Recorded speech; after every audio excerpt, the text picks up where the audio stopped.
Alright YouTube, as you know, my Hobie paddle broke, okay?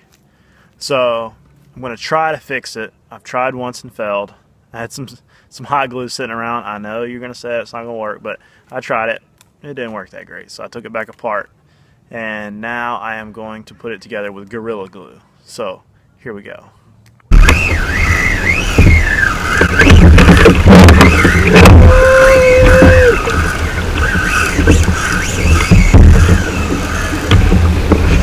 Something, man.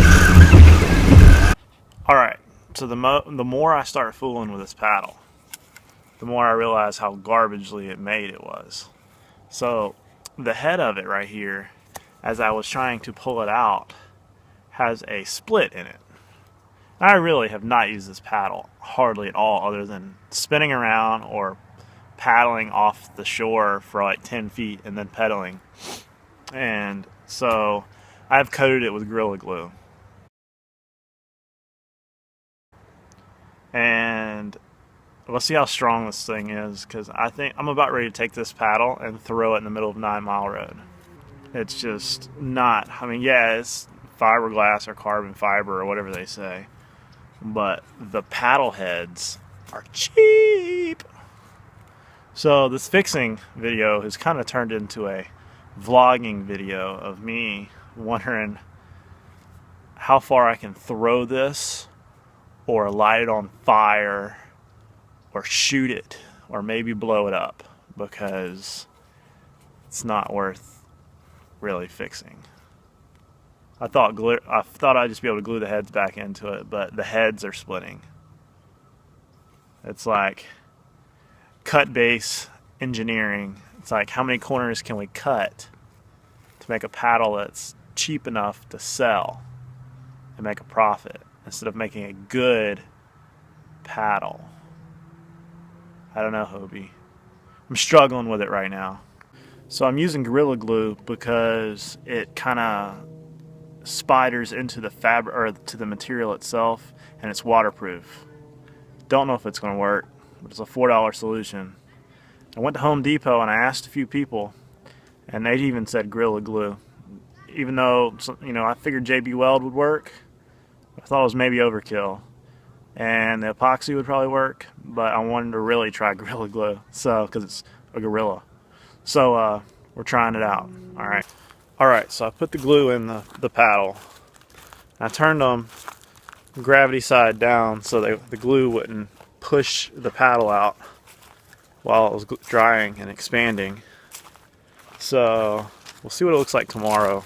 It takes about 2 hours to cure. Probably gonna have to throw it in the garbage can, but we'll see how it goes.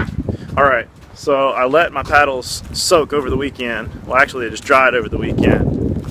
And it's a pretty day, super windy, and I'm gonna come out here and see how these paddles dried with my Gorilla Glue.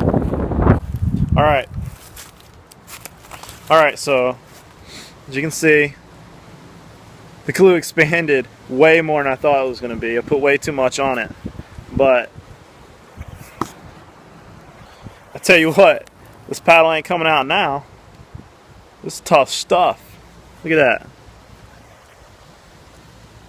Look at that, all the way around. It is locked tight. Might be able to use this paddle again. Now, you're going to make fun of me on this other one. So I put way more on it just to make sure it was going to stay in there. And then when it expanded, it ran down the paddle. But what I'm going to do, I'm just going to touch it with a grinding wheel and get rid of that. It's not going to be a problem. But it sealed it up pretty good. So it's not bad anymore. I think I'm going to be able to use this summer. It's Gorilla Glue. This stuff's like hard as a rock. Hard as a rock. You know, it's like set off by water, and then it seals up. It actually goes into the fibers of the material, and it's supposed to be waterproof. So I'm gonna get it wet, and we're gonna know if it's waterproof or not. See what it does in the salt, and I'm gonna write Gorilla Glue a little message and be like, you did it or you didn't. But yeah, I think I fixed the Hobie paddle. Later. Oh, don't forget to like and subscribe. Follow me on Facebook, Yak Motley, Instagram Yak Motley, and on Snapchat. Later.